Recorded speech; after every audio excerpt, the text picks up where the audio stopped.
The desert was silent before dawn. The air over Tunisia hung heavy with dust and cold, carrying only the faint clatter of tanks in the distance. Then, as the sun began to burn over the ridgelines, war erupted, and with it came a sound no German soldier had ever heard before. It wasn't the slow, deliberate crack of bolt-action rifles, that familiar rhythm of fire, click, reload, fire. It was faster, sharper, relentless, a rolling thunder of gunfire that seemed to have no pause between shots. Bang, bang, bang, bang, bang, bang, bang. It was as if the Americans were firing machine guns from their shoulders. For the veterans of the Africa Corps, it was bewildering. They were used to the steady, methodical tempo of their own Mauser 98K rifles, the weapon every German soldier trusted like an extension of his arm. One shot, lift the bolt, pull it back, chamber another round, aim again. Years of training had turned it into muscle memory, a ritual of precision. But now, in these rocky valleys outside Kasserine, that rhythm was useless. The enemy wasn't waiting to cycle bolts. He was firing again and again before they could even raise their rifles. At first, the Germans thought they were under attack by submachine guns, but the range was too long, 200 meters, maybe more, and the shots were hitting with deadly accuracy. When the fighting subsided and they examined the battlefield, the truth began to sink in. The American infantry carried a new kind of rifle, one that fired as fast as a man could pull the trigger. In the fall of 1942, during Operation Torch, U.S. forces landed in North Africa for their baptism of fire. Most of them were young, untested, still learning the language of war, but every one of them carried something that made them unique among the world's armies.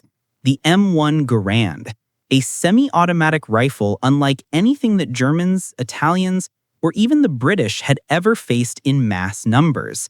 The Garand's heart was its gas-operated system, a mechanism that used the pressure from each fired round to eject the spent casing and chamber the next automatically. 8 rounds sat neatly inside its en-bloc clip. Each pull of the trigger sent a bullet downrange, and the rifle reloaded itself with mechanical precision. No bolt to work, no hesitation, no wasted motion. For the first time, an entire army had the firepower of automatic weapons in the hands of ordinary riflemen. The first encounter came in the Tunisian campaign near the dusty town of Sidi Bouzid. The Americans, advancing cautiously across the open desert, were ambushed by German infantry supported by panzers. Bullets tore through the sand, tank guns roared. Amid the chaos, U.S. infantry hit the ground, took aim, and unleashed a storm. The rapid fire of hundreds of M1 rifles echoed across the ridges like the hammering of 1,000 drums. German soldiers dove for cover, shouting over the roar, Maschinengewehre everywhere! But when they peeked over the dunes, what they saw were men, just men, crouched behind rocks and wrecked trucks, calmly firing from their shoulders, each shot placed with deadly calm. Within minutes, the ambush collapsed. The Germans fell back, leaving behind spent shells and stunned survivors. One captured Feldwebel, still shaking, told his interrogators, "Your men fire without stopping. They don't even move the bolt." The American officer smiled. That's the idea. The M1 Garand had been in production since 1936, but this was its first major test in real combat. Even many American troops had doubted it at first.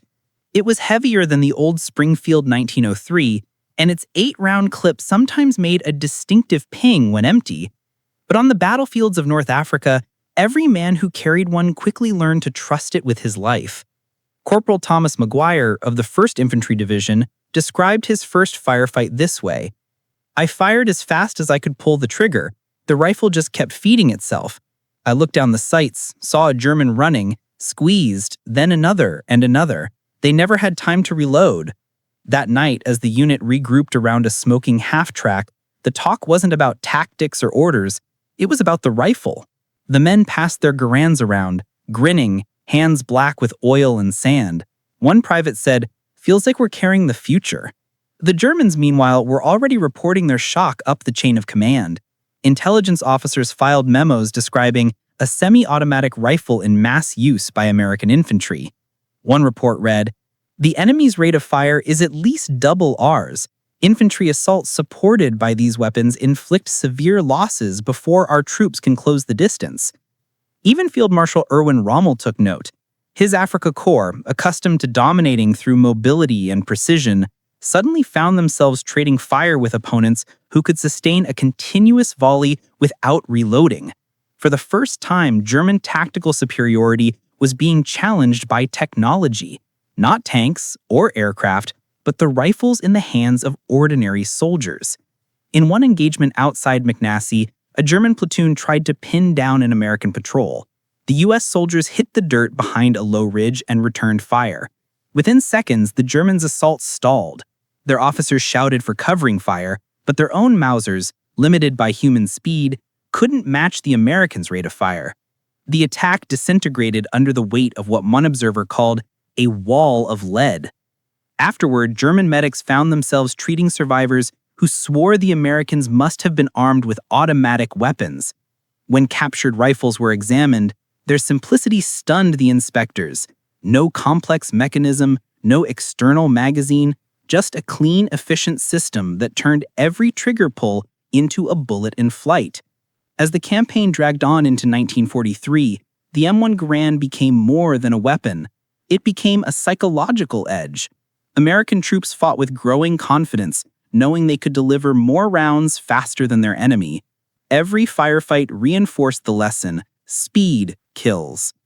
In the smoking ruins of a Tunisian village, a German officer stared at one of the captured rifles lying in the sand. He lifted it, studied the design, and muttered, "Unschuss, noch ein Schuss," on Boltzen. One shot, another shot, without a bolt. Then he set it down, shaking his head.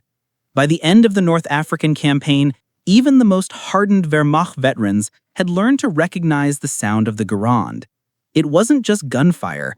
It was the sound of an army built by industry, of a nation that could mass-produce innovation and put it in every soldier's hands. The desert wind carried that rhythm across the dunes. 8 shots, a metallic ping, and then silence. But for the men who faced it, that silence came too late. The rifle that fired without a bolt had already changed the future of warfare, and Germany had heard its warning in the sands of Africa. Before it became a sound that terrified German soldiers in North Africa, the M1 Garand was just an idea, a sketch on an engineer's table, drawn by a quiet man who believed machines could change the way wars were fought. His name was John Cantius Garand, a Canadian-born machinist who had immigrated to the United States as a boy, working first in textile mills, then in small arms workshops. He wasn't a soldier, nor a general, nor even a particularly ambitious man, but inside his mind lived a vision that would one day rewrite the future of infantry combat. In the early 1920s, America's army was still using the same bolt-action rifles that had fought in the Great War, the Springfield M1903, a fine, accurate weapon, but one that demanded rhythm: aim, fire, lift the bolt, pull back, push forward, fire again. It was a rifle for marksmen, not for a world speeding toward mechanized chaos. Across the ocean, tanks and planes were transforming warfare into something faster and more brutal. To many officers, it was clear that a soldier fumbling with a bolt between shots would soon be left behind. At the Springfield Armory in Massachusetts, the oldest weapons factory in the United States, the Army began searching for a replacement. Dozens of inventors came forward with prototypes: gas traps, recoil systems, clip-fed rifles of all shapes and weights. Some worked on paper, few in practice. But in 1919, John Garand arrived at Springfield with a design that caught their attention: a semi-automatic rifle using the power of gas from each fired round to cycle the action automatically. It was elegant, efficient, and crucially reliable. Garand wasn't a man of many words. Colleagues remembered him as meticulous, soft-spoken, always carrying a small notebook. He would spend nights in the machine shop adjusting tolerances by fractions of a millimeter, running his hands along the metal to feel imperfections no gauge could measure. "He treated steel like a living thing," one worker said. "He didn't build guns, he raised them." Through the 1920s and 30s, Garand's prototype evolved. Early versions were heavy and temperamental. Some jammed after a few rounds, others overheated. The Army tested and rejected them repeatedly, but Garand never gave up. He redesigned the gas system, rebalanced the bolt, refined the trigger group, and simplified the loading mechanism until everything moved with the smoothness of a clock. The heart of his creation was its gas-operated system, a small port near the end of the barrel that bled off expanding gases after each shot, driving a piston that unlocked the bolt and chambered the next round automatically. It was elegant, efficient, and crucially reliable. By 1933, the design was nearly perfect. He presented it to the Ordnance Department for final trials. His rivals, including the Johnson rifle and other experimental designs, still relied on complex mechanisms or detachable magazines that jammed easily. Garand's rifle, by contrast, was balanced, sturdy, and easy to mass produce, the kind of weapon an industrial nation could build by the thousands. In 1936, after nearly 20 years of refinement, the U.S. Army officially adopted it as the U.S. rifle, Caliber 30 M1. The announcement barely made headlines. Most Americans had never heard of Garand, and few realized what had just happened. Yet for those who understood, it marked the beginning of a new era. The United States had become the first nation in history to equip its infantry with a semi-automatic rifle as standard issue. Still, not everyone was convinced. Traditionalists in the Army grumbled that it was too heavy, too complex, too wasteful of ammunition. Some officers insisted that the old Springfield bolt action was good enough. Others doubted whether the country's factories could produce the new rifle fast enough for an army of millions. But Garand was patient. He trusted the math, the mechanics, and the philosophy behind his design, that speed and reliability were not luxuries, but necessities. At the Springfield Armory, production lines were retooled under his supervision. Machines carved receivers from solid blocks of steel. Women joined the workforce for the first time, assembling triggers, polishing bolts, and packing rifles into wooden crates stamped U.S. Army property. Garand himself walked the floor daily, inspecting the assembly line with a craftsman's eye. When a machinist asked how precise a part needed to be, Garand smiled faintly and said, "As perfect as a life depends on it, because it will." While the world slid toward war, Garand's rifle quietly became the backbone of America's rearmament. By 1940, thousands of M1s were rolling out of Springfield every month. They were sent to training camps across the United States, where young recruits learned to shoot them for the first time. Instructors marveled at the speed and accuracy even new soldiers achieved. "It's like magic," one drill sergeant said. "Pull the trigger, bang. Pull again, bang. You don't even have to think, it just goes." For the first time, the average American infantryman could deliver sustained fire comparable to that of elite marksmen in other armies. It was a democratization of firepower, a reflection of the country itself, practical, industrial, and unstoppable once in motion. In Europe, meanwhile, war had already consumed the continent. Germany's armies swept across Poland and France, armed with the venerable Karabiner 98K, a rifle designed before the First World War. It was precise, durable, and deadly, but it was still a bolt-action weapon, one shot at a time. German soldiers were trained to make each bullet count. Their commanders believed discipline and marksmanship mattered more than speed. In America, John Garand and the engineers at Springfield believed something entirely different, that in modern warfare, rhythm was everything. A rifle that could fire 8 aimed shots in quick succession would let the soldier control the tempo of battle, not merely respond to it. By 1941, as the clouds of war rolled across the Pacific, the M1 Garand stood ready. Garand himself received quiet recognition from Washington, a medal, a handshake, a letter of thanks, but he returned to his workshop, preferring to spend his days refining new tools and gauges. When reporters asked what it felt like to have invented the Army's new rifle, he shrugged and said, "I just wanted it to work right." It did. In December 1941, after the attack on Pearl Harbor, the United States entered the war. From the factories of Massachusetts to the training grounds of Kansas, Garand rifles poured into the hands of young men bound for Africa, Europe, and the Pacific. They carried them across oceans and deserts, through jungles and ruins. Most of those soldiers never knew the man who built their rifle, but every time they fired it, every time the bolt snapped forward and the next round slid into the chamber with mechanical certainty, they felt the genius of John Garand, a quiet immigrant who had given an army the ability to strike faster than any in history.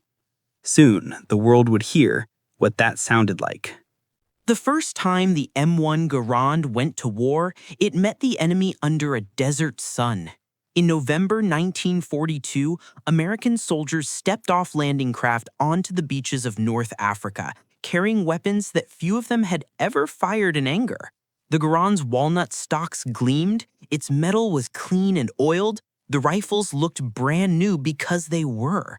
They were untested, just like the men who carried them. Ahead lay Rommel's Afrika Korps, veterans hardened by years of battle, masters of deception, mobility, and precision. The Americans were about to learn how to fight. The Germans were about to learn how the world had changed. At first, the engagements were chaotic. The Americans moved through barren hills and dry wadis, fighting an enemy they could barely see.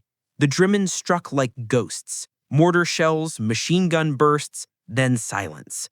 But when the infantry finally met face to face, the difference was immediate. In one skirmish near Sidi Bouzid, a platoon of U.S. soldiers from the 1st Infantry Division, the Big Red One, came under fire from German riflemen entrenched along a ridge. The enemy's Mauser 98Ks cracked sharply, each shot deliberate and precise. The Americans hit the dirt, then returned fire. But instead of answering with the slow, rhythmic cadence the Germans expected, boom, click, clack, boom, they unleashed a storm. The sound of the M1 Garands filled the valley like thunder, rapid and constant, each trigger pull sending a new bullet down range without pause. Within seconds, the ridge erupted in dust and screams. One German survivor later said, "It sounded like a line of machine guns, but they were too accurate. They never stopped firing." The Garand had drawn its first blood. Over the next weeks, as U.S. forces advanced deeper into Tunisia, the rifle's reputation spread like wildfire. German officers began warning their men, "Do not underestimate the American rifleman. His weapon fires faster than ours." But even knowing it didn't help.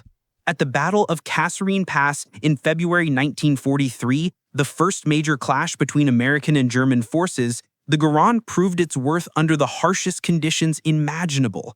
The battlefield was chaos, swirling sand, broken armor, shattered trucks, and soldiers fighting in confusion. The Americans, poorly coordinated and inexperienced, suffered terrible losses in armor and artillery. But in the infantry lines, something unexpected happened. Small groups of GIs, scattered and isolated, used their M1s to hold positions long after they should have been overrun. One German assault platoon advancing through the dust was stopped cold by a handful of American riflemen firing in disciplined volleys. The rapid fire was so intense that German commanders believed they were facing a full machine gun section. When the smoke cleared, the Americans were gone, but dozens of Germans lay still, cut down by 8-round clips fired with mechanical precision. The Garand's reliability also shocked its users. In the choking sand and heat, many weapons jammed, but not the M1. Its gas system, sealed and self-cleaning, shrugged off dust and grit that would have disabled other rifles. One corporal recalled, "You could drop it in the dirt, pick it up, slap the bolt, and she'd fire like nothing happened." The rifle's signature sound, the metallic ping of the empty clip ejecting, became part of the battlefield's rhythm. At first, soldiers worried the noise might reveal when they were out of ammunition.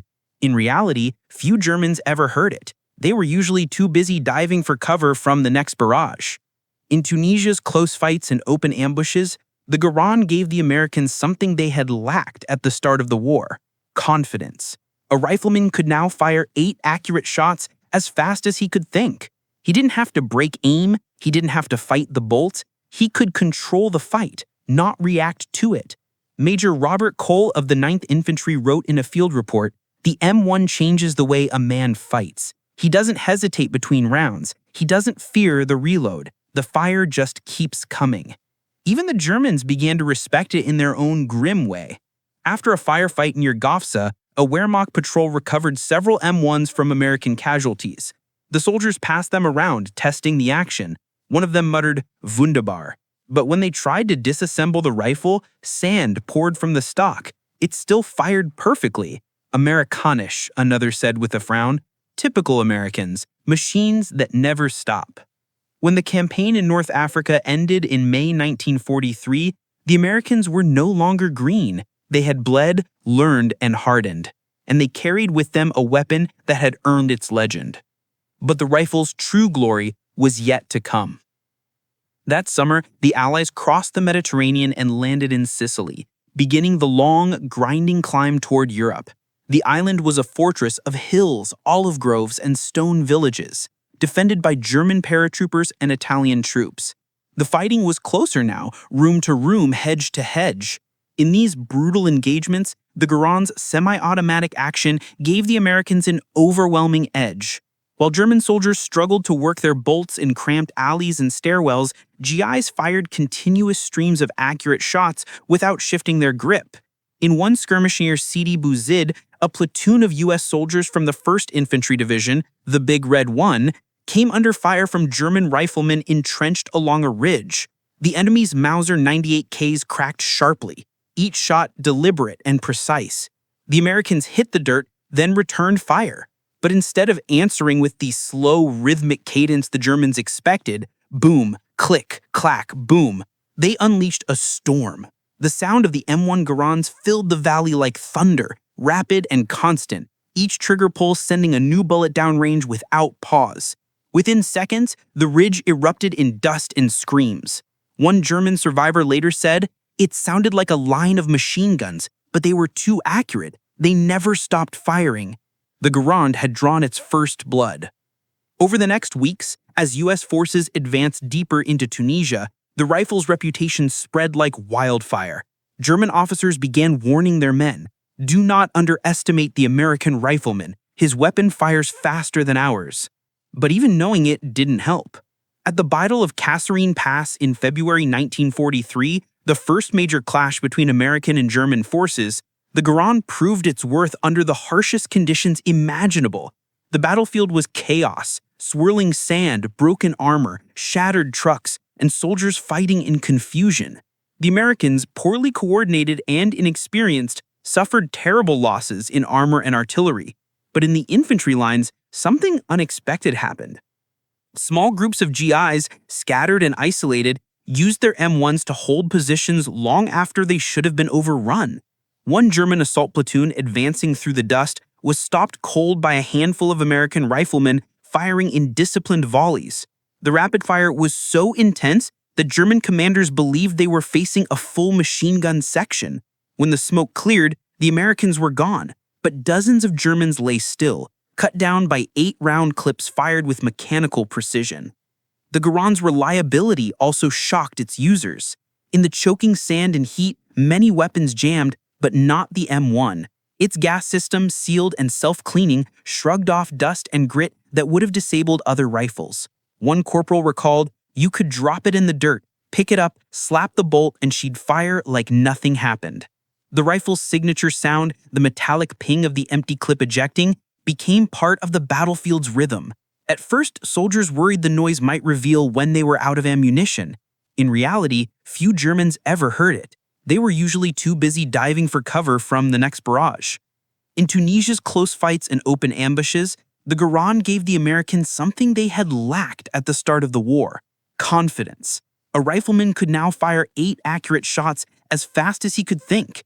He didn't have to break aim, he didn't have to fight the bolt. He could control the fight, not react to it. Major Robert Cole of the 9th Infantry wrote in a field report, The M1 changes the way a man fights. He doesn't hesitate between rounds. He doesn't fear the reload. The fire just keeps coming. Even the Germans began to respect it in their own grim way. After a firefight near Gafsa, a Wehrmacht patrol recovered several M1s from American casualties. The soldiers passed them around, testing the action. One of them muttered, "Wunderbar." But when they tried to disassemble the rifle, sand poured from the stock. It still fired perfectly. Amerikanisch, another said with a frown. Typical Americans, machines that never stop. When the campaign in North Africa ended in May 1943, the Americans were no longer green. They had bled, learned, and hardened. And they carried with them a weapon that had earned its legend. But the rifle's true glory was yet to come. That summer, the Allies crossed the Mediterranean and landed in Sicily, beginning the long, grinding climb toward Europe. The island was a fortress of hills, olive groves, and stone villages, defended by German paratroopers and Italian troops. The fighting was closer now, room to room, hedge to hedge. In these brutal engagements, the Garand's semi-automatic action gave the Americans an overwhelming edge. While German soldiers struggled to work their bolts in cramped alleys and stairwells, GIs fired continuous streams of accurate shots without shifting their grip. In one skirmish near Sidi Bouzid, a platoon of U.S. soldiers from the 1st Infantry Division, the Big Red One, came under fire from German riflemen entrenched along a ridge. The enemy's Mauser 98Ks cracked sharply, each shot deliberate and precise. The Americans hit the dirt, then returned fire. But instead of answering with the slow, rhythmic cadence the Germans expected, boom, click, clack, boom, they unleashed a storm. The sound of the M1 Garands filled the valley like thunder, rapid and constant. Each trigger pull. By the summer of 1944, the thunder that had first echoed in the deserts of North Africa was rolling across Europe. The American soldier no longer marched as a novice. He was a professional. Disciplined, confident, and armed with the rifle that had become the beating heart of his army, the M1 Garand. Everywhere the U.S. advanced, through hedgerows, towns, and frozen forests, the rhythm of its semi-automatic fire announced its presence long before the enemy was seen. When the Allies stormed the beaches of Normandy on June 6, 1944, the Garand led the way. In the chaos of Omaha Beach, where waves of men waded through surf and bullets to reach the shingle, the rifle's reliability meant survival. Sand and salt water fouled every weapon they touched, but the M1 kept working. Soldiers crawled behind obstacles, firing from the hip, reloading with practice speed, the metallic ping of empty clips drowned by the roar of the sea and the scream of shells. Private Harold Beck of the 1st Infantry Division later wrote in his journal, "You didn't think, you just fired, again and again. The Garand didn't jam, didn't quit. It was the only thing that felt steady when the whole world was falling apart." Once inland, the true genius of the rifle revealed itself. Normandy's bocage, centuries-old hedgerows turned into green walls, turned every field into a trap. German troops waited with MG-42s and Mauser rifles behind every earthen bank. But American squads, each armed with rapid-firing Garands, began to learn a new rhythm of attack: suppress, flank, overwhelm. A typical U.S. infantry squad had one Browning automatic rifle for heavy support. The rest relied on their Garands. Yet together they produced such a dense volume of fire that German soldiers often mistook them for entire machine gun sections. "They shoot like devils," a captured German wrote in July 1944. No pause, no reloading, only the ping when it is too late. As the Allies broke through at Saint-Lô and surged across France, the Garand became the sound of momentum itself. In towns like Mortain, Chartres, and Metz, the clatter of American rifles echoed through cobbled streets as house-to-house fighting erupted. In close quarters, where the Mauser's bolt was a liability, the Garand's trigger speed and accuracy dominated. Soldiers could fire, move, and fire again without breaking aim, clearing stairwells and alleys in seconds. At the same time, the rifle's durability earned near-mythic status. Mud, rain, and grit failed to stop it. Soldiers joked that you could dunk it in coffee and it would still shoot. During the long marches through France, GIs wiped them with engine oil, wrapped them in ponchos, and trusted them more than any other piece of gear. When autumn came and the Allies pushed toward Germany's border, the rifle that had once astonished the Wehrmacht in Tunisia was now everywhere. The sound of semi-automatic fire had become the soundtrack of defeat for the Reich. Then came the Ardennes, December 1944, the Battle of the Bulge, the last great gamble of the German army. The snow was deep, the cold merciless, the forests thick with fog and fear. German soldiers in white camouflage launched their counteroffensive through the Belgian woods, catching the Americans off guard.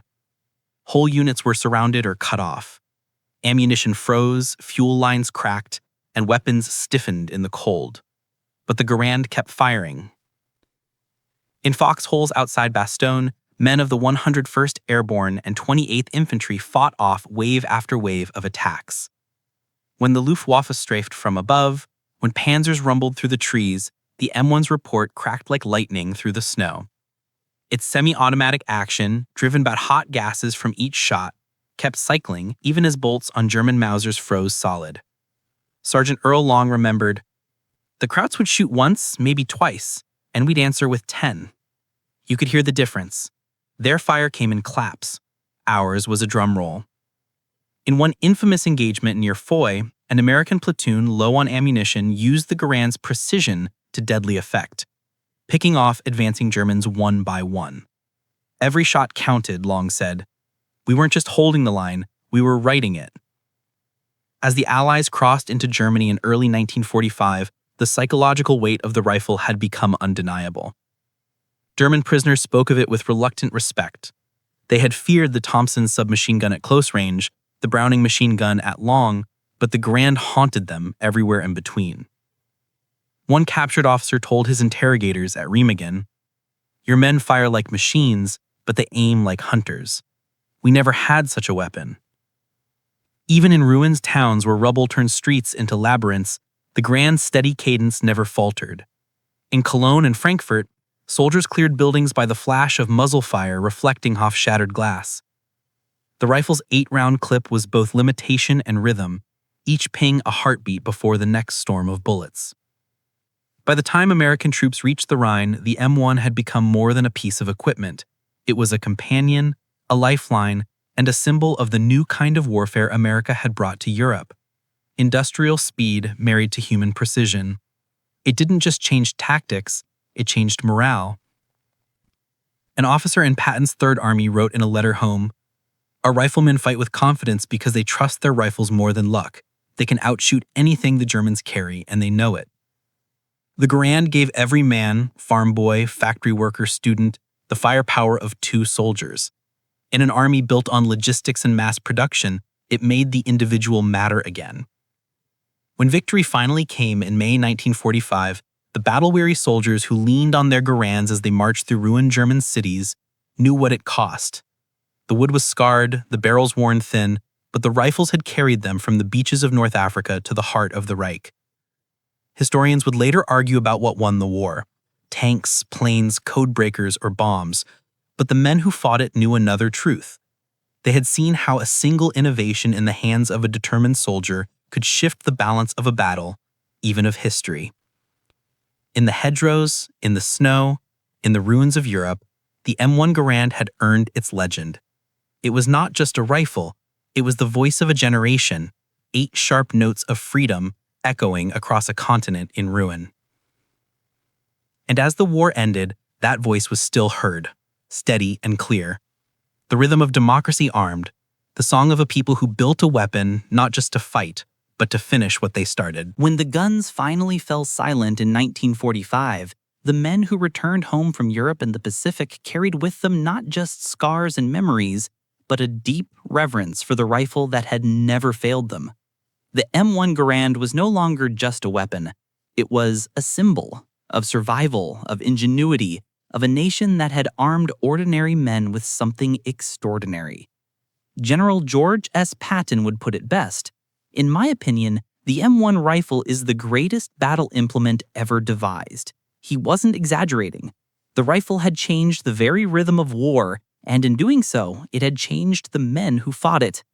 After the victory parades and homecomings, the rifles that had crossed deserts, stormed beaches, and trudged through snow were stacked in armories or hung on walls. Their stocks bore scratches from barbed wire, the initials of soldiers carved during quiet nights, and the dark stains of oil and sweat. Each one was a story in steel and wood. For years after the war, veterans would gather in small town halls and tell the same story: how their Garands had jammed only once in 1,000 rounds, how it had fired in the rain when nothing else would, how its pings still echoed in their ears decades later. One veteran from the 1st Infantry said simply, "When you had a Garand, you never felt outgunned." The world, however, had changed. The war's end marked the beginning of a new age, the Cold War, the Jet Age, the dawn of nuclear fear. Yet the M1 refused to fade into history. In 1950, when North Korean forces stormed across the 38th parallel, the Garand once again found itself in the hands of young Americans. On the frozen hills of Korea, it performed just as faithfully as it had in France and Bastogne. In temperatures that turned oil to ice and numbed fingers to stone, the M1 still cycled, still fired, still killed. Chinese soldiers charging across the snow found themselves cut down by the same steady cadence that had once stunned the Wehrmacht. A Marine corporal at the Chosin Reservoir recalled, "It was so cold the bolts on our trucks froze, but the Garand never missed a beat. It was like fighting with an old friend who'd come back for one last battle." By then, the rifle had become more than technology. It was a bridge between generations of soldiers, a connection between the boys who fought in Tunisia and the ones who fought in Korea. Production continued through the 1950s, with over 6 million rifles built in total. Countries across the world adopted or copied it, from Denmark to Japan, from Italy to South Korea.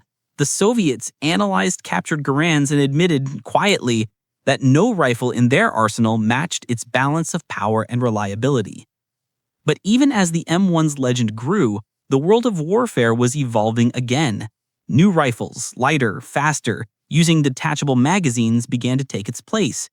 By the early 1960s, the M14 and later the M16 would replace it in American service. Yet for all the technological advances, many veterans never let go of their faith in the Garand. Those new rifles spit bullets, but the Garand speaks, one old sergeant said. Its voice lingered in other ways too. In the years after the war, the M1 became a symbol of American craftsmanship and faith in progress. It represented the power of industry harnessed for defense, the marriage of precision engineering and mass production. In Springfield Armory, the birthplace of the rifle, tours were given to students who marveled at how one man's idea had armed millions. And then there was John Garand himself, the quiet engineer who had never sought fame or fortune. After the war, he continued to refine small arms designs, but refused to profit personally from his invention. He lived modestly, tending his garden, answering letters from grateful soldiers. When asked what he felt about creating a weapon that had changed history, he replied, "I built it to work, and it did." In 1953, he retired from Springfield Armory. 2 years later, the U.S. government awarded him the Medal of Merit.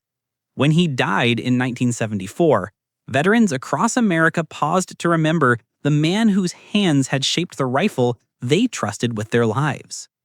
Today, the M1 Garand rests in museums, honor guards, and private collections around the world, not as a relic, but as a reminder. Its design remains admired by engineers and collectors alike, perfectly balanced, durable, and powerful. Modern rifles may be lighter, may hold more rounds, but few inspire the same respect. In firing ranges and veterans reunions, the Garand still speaks. The heavy thump of its .30-06 round, the clean metallic ring of its clip ejecting, the smell of oil and powder. To those who listen, that sound isn't just nostalgia, it's history breathing. Because behind every mechanical click lies what it represented, the moment a democratic nation decided that every soldier, no matter his rank or birthplace, deserved the best weapon in the world, and got it. It wasn't just a rifle that fired without working the bolt. It was a rifle that closed the gap between man and machine, between factory and battlefield, between invention and survival. It proved that a single innovation, conceived by an immigrant engineer and built by millions of American hands, could shift the balance of a global war. General Patton's words still echo wherever that rifle is displayed. The greatest battle implement ever devised. But for those who carried it, it was something simpler, something deeper, a companion that never faltered, a tool that gave them a fighting chance, a piece of America they held in their hands. And when they fired it, 8 sharp reports followed by that unmistakable ping, it wasn't just metal and powder at work. It was the sound of an idea taking form.